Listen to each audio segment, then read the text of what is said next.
Sabéis que, bueno, un programa BIM es un modelo virtual de la edificación. Nosotros tenemos una maqueta virtual que vamos a ir dibujando directamente elementos que están en 3 dimensiones. Y entonces nosotros tenemos esa maqueta virtual y de esa maqueta virtual que tiene este aspecto, ¿no? Ver a una vista en 3D que tiene este aspecto. De esta maqueta virtual yo puedo obtener todas las vistas que quiero, ¿no? Puedo tener vistas de planta, puedo tener secciones instantáneamente por donde quiera. Puedo tener distintos tipos de perspectivas, o sea, puedo tener vistas 3D desde cualquier punto. O sea, yo tengo una maqueta de la cual obtengo todas las vistas que deseo.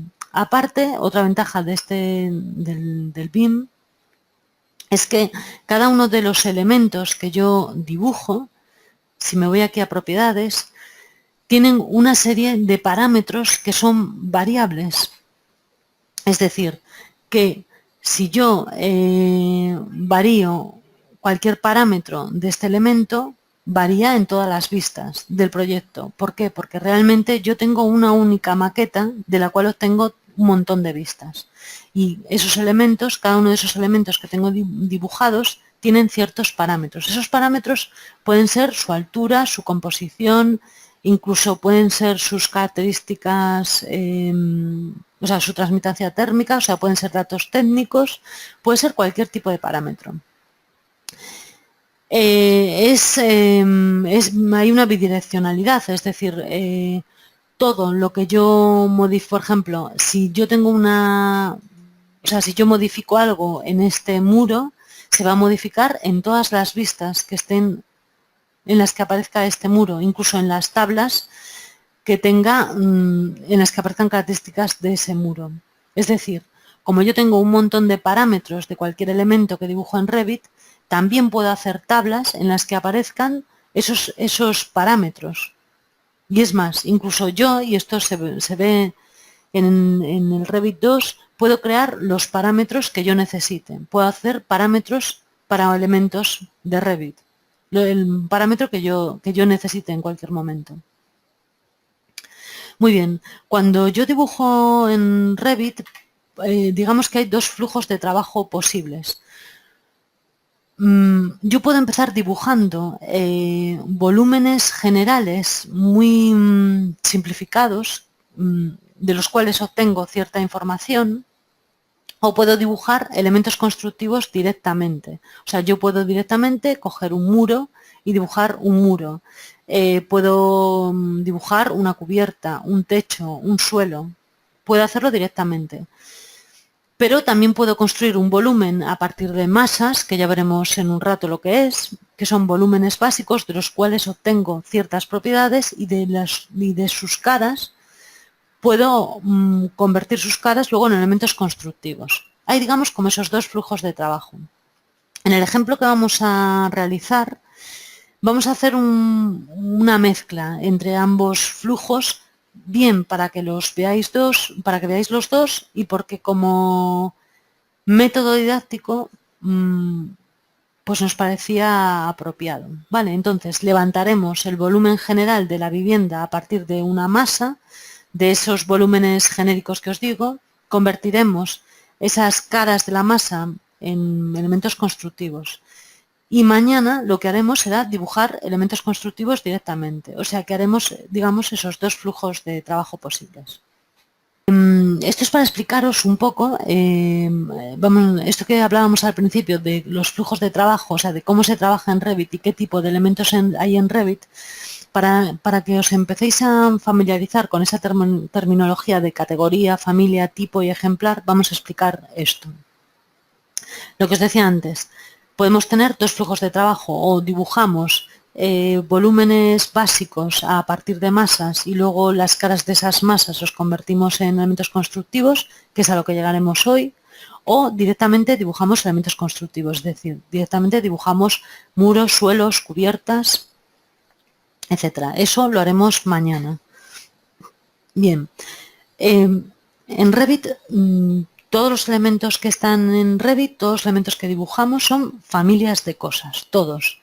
Hay familias, luego ya iremos puntualizando que hay familias de distintas clases, es decir, hay familias del sistema, o sea, hay familias que ya vienen por defecto en el programa, familias como muros, etcétera.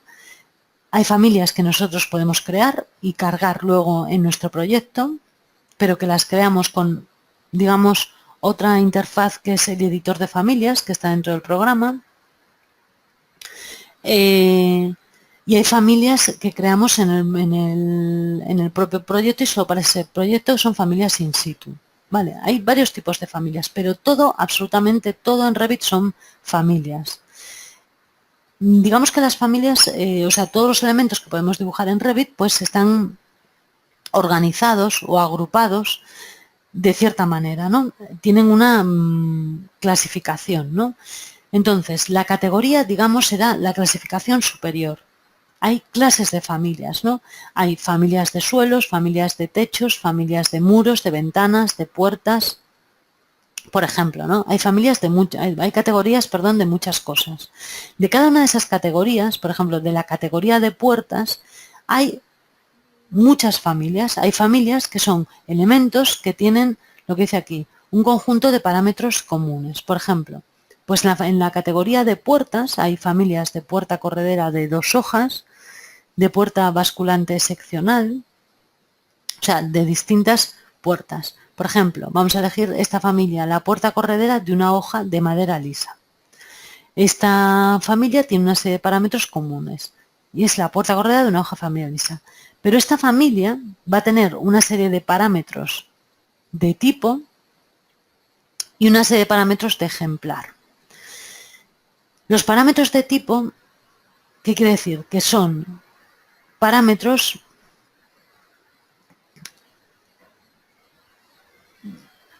quiero decir, por ejemplo, de esta familia de puerta corredera de una hoja yo tendré distintos tipos. Pasos 60, pasos 70, 80, 90 y 100. Cada uno de esos tipos tendrá una serie de parámetros que son de tipo. ¿Vale? Pero habrá una serie de parámetros que puedan modificar únicamente en un elemento que yo introduzca en el proyecto. Y esos serán los parámetros de ejemplar. El ejemplar... puede haber un ejemplar de puerta del cuarto de baño de paso 80, cuya hoja es de un material que es madera lacada en blanca, y puede haber otro ejemplar de puerta de paso de 80, cuyo material es aluminio. Es decir, el material de la puerta es una propiedad del ejemplar.